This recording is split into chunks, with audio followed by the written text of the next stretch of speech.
ที่ประธานคณะกรรมการปกครองนครเมืองจันทร์ได้ลงสุกโยโครงการขยายน้ำประปาจีไดโมซึ่งจะใช้เวลาปฏิบัติโครงการ 30 เดือนให้สำเร็จภายในปี 2028 และประชาชนจะได้นำใช้น้ำประปาไหลขึ้นในนครเมืองจันทร์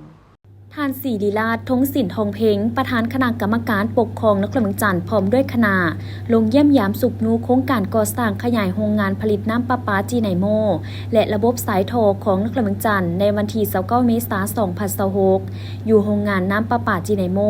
บ้านไซสว่างเมืองศรีสัตนานครเมืองจันทร์และได้รับฟังการรายงานความคืบหน้าจากเจ้าของโครงการและผู้รับเหมาก่อสร้างโครงการก่อสร้างขยายโรงงานผลิตน้ำประปาจีไนโมและระบบสายโทรของนครเมืองจันทร์ได้เริ่มศึกษาความเป็นไปได้ในปี 2013 เซ็นบทบันทึกความเข้าใจปี 2015 ซึ่งเป็นโครงการที่ได้รับทุนสนับสนุนเงินกู้ยืมดอกเบี้ยต่ำจากรัฐบาลญี่ปุ่นโดยผ่านองค์การใจกลางประจำลาวมูลค่า 68.2 ล้านดอลลาร์สหรัฐอัตราดอกเบี้ย 0.01% ต่อปี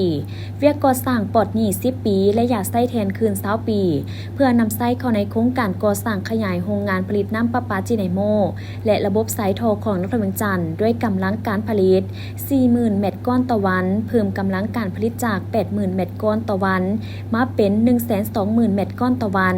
ภายหลังโครงการนี้สำเร็จจะสามารถตอบสนองน้ำให้แก่ครัวเรือนได้หลายขึ้นสำหรับเจ้าของโครงการแม่นแผนกโยธาธิการและขนส่งนครเมืองจันทร์และบริษัทคูโบตะConstruction Company CO Ltd เป็นผู้รับเหมาก่อสร้างซึ่งหน้าเวียกของโครงการมีคือก่อสร้างโรงงานผลิตน้ำประปาด้วยกำลังการผลิต 40,000 เม็ดก้อนต่อวันและสิ่งอำนวยความสะดวกต่างๆรวมทั้งระบบควบคุม SCADA ก่อสร้างอ่างเก็บน้ำใต้ดิน2อ่างละ 5,000 เม็ดก้อนเหือนปั๊มส่งน้ำปั๊มแจกขนาด24 เม็ดก้อนต่อนาที 3 หน่วยปั๊มส่งขนาด 11.7 เม็ดก้อนต่อนาที 3 หน่วยปั๊มส่งขนาด 5.7 เม็ดก้อนต่อนาที 3 หน่วยอาคารเก็บสารเคมีอาคารบริหารอาคารซ่อมแปลงตะข่ายไฟฟ้า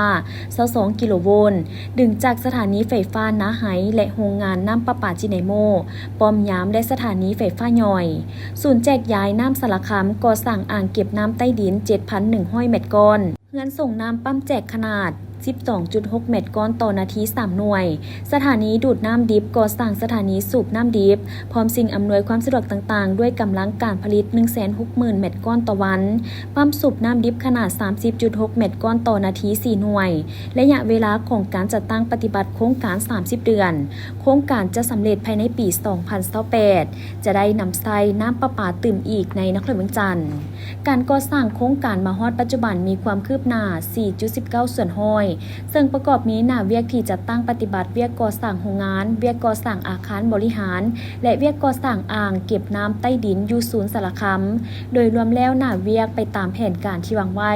และจะให้สำเร็จตามแผนการในเดือนกรกฎาคม 2028 โอกาสนี้ประธานคณะกรรมการปกครองนครเมืองจันทร์ได้ชี้นำให้ปรับปรุงขนาดชี้นำโครงการน้ำประปาเนื่องจากบุคลากรมีการซับซ้อนเปลี่ยนแทนในนี้ประธานปกครองนครเมืองจันทร์จะสืบต่อเป็นผู้ชี้นำเพื่อให้เวียกงานมีความต่อเนื่องโดยการปรับปรุงขณะรับผิดชอบโครงการสำหรับการย้ายอ่างเก็บน้ำใต้ดินนั้นให้บริษัทส่งแผนดัดแก้ละเอียดให้โครงการและปัญหาอื่นๆจำนวนหนึ่งเติมอีก